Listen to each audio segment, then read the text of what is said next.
जय Congress गट्टिगा farm house में जो सो गए वो एकदम झलक देना उनको। जय कांग्रेस। ధన్యవాదాలు మిత్రులారా। ఈ రోజు జూబ్లీహిల్స్ శాసనసభ ఉప ఎన్నికల సందర్భంగా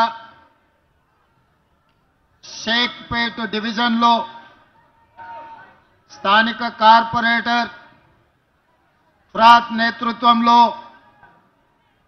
కార్వాన్ శాసనసభ్యులు కౌసర్బాయి నాయకత్వంలో మా సహచర మంత్రివర్గ సభ్యులు మా పిసిసి అధ్యక్షులు ఈనాటి ఎన్నికలలో కాంగ్రెస్ పార్టీ అభ్యర్థి నవీన్ యాదవ్ను గెలిపించడానికి వేలాదిగా తరలి వచ్చినందుకు షేక్పేట్ శక్తిని చూపించినందుకు మీకు అందరికీ మనస్ఫూర్తిగా ధన్యవాదాలు కృతజ్ఞతలు తెలియజేస్తున్న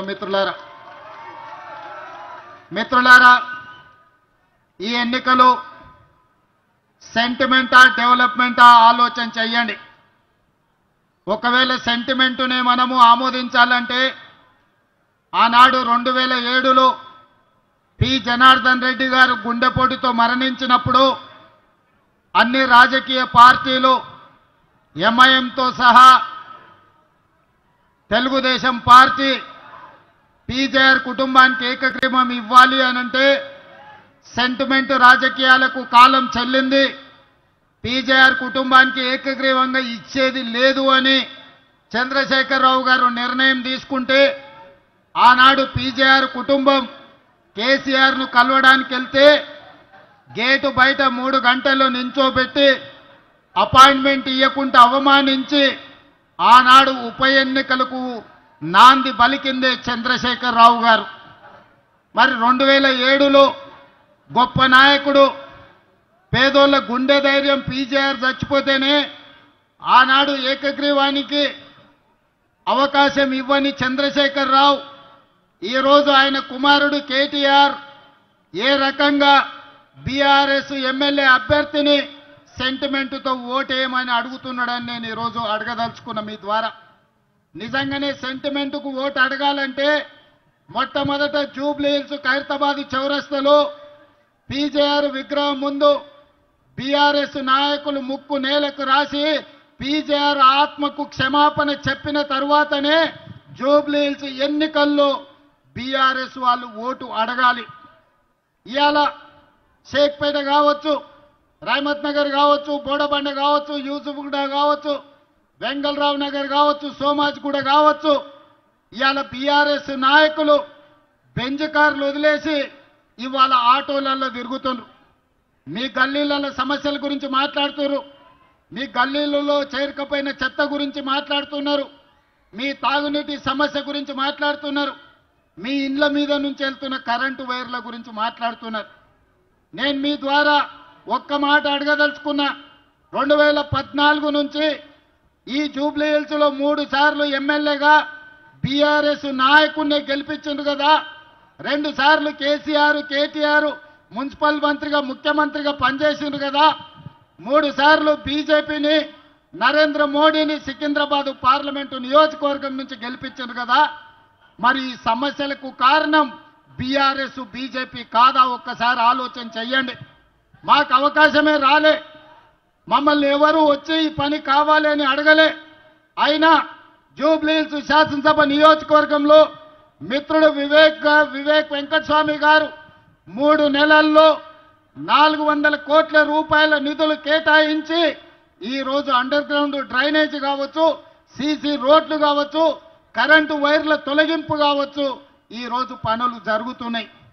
మరి మిత్రులారా, అడగంది అమ్మాయినా పెట్టదని ఏ విధంగా అయితే అంటారో ఇవాళ అడగకపోయినా 400 కోట్ల రూపాయలు కేవలం జూబ్లీహిల్స్ నియోజకవర్గానికి ఇచ్చినాం। రేపు అడగడానికి మీ తరఫున మాట్లాడడానికి యువకుడైన నవీన్ యాదవ్ని ఇక్కడ ఎమ్మెల్యేగా గెలిపించి పంపిస్తే జూబ్లీహిల్స్ శాసనసభ నియోజకవర్గ సమస్యల్ని పరిష్కరించి మీ అభిమానాన్ని చురగొనే విధంగా నవీన్ యాదవ్ పనిచేస్తాడని నేను ఈరోజు మీకు మాట ఇస్తున్నా। మిత్రులారా, ఇవాళ మా అక్కల్ని మా యువకులని అడుగుతున్నా, 10 ఏళ్లలో చంద్రశేఖరరావు రేషన్ కార్డు అని ఇచ్చిండా? 10 ఏళ్లలో ఎన్నడైనా మీకు సన్న బియ్యం ఇచ్చిండా? 10 ఏళ్లలో 200 యూనిట్లు మీ ఇళ్లలో ఉచిత కరెంట్ ఇచ్చిండా? మా ఆడబిడ్డలకు బస్సుల్లో ఉచిత ప్రయాణం ఇచ్చిండా? మరి ఇవేమి ఇవ్వని బీఆర్ఎస్ నాయకులు ఈ రోజు వచ్చి మీ ఓటు ఎట్లా అడుగుతారని నేను అడుగుతున్నా. ఇవాళ మీ సోదరుడు మీరు అభిమానంతో ఆశీర్వదిస్తే తెలంగాణ రాష్ట్రానికి ముఖ్యమంత్రి అయితే ఇవాళ 61,000 రేషన్ కార్డులకు 2,39,000 పేదలకు ఈరోజు సన్న బియ్యం ఈ జూబ్లీ హిల్స్ నియోజకవర్గంలోనే అందుతున్నాయంటే అది ప్రజాపాలన కాంగ్రెస్ పార్టీ ఇస్తున్నది. దాదాపుగా గృహలక్ష్మి, మహాలక్ష్మి, గృహజ్యోతి పథకాలు వేలాది మంది ఈరోజు ఈ ప్రాంత ప్రజలకు మేలు జరుగుతుంది.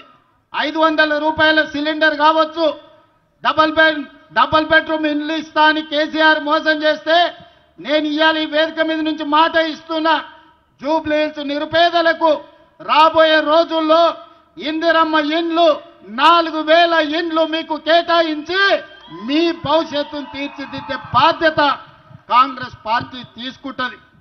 ఇవాళ కిషన్ రెడ్డి గారు మాట్లాడి నేను సవాలు విసిరినా కాళేశ్వరంలో కేసీఆర్ మీద సిబిఐ కేసులు ఎందుకు పెడతలేరు?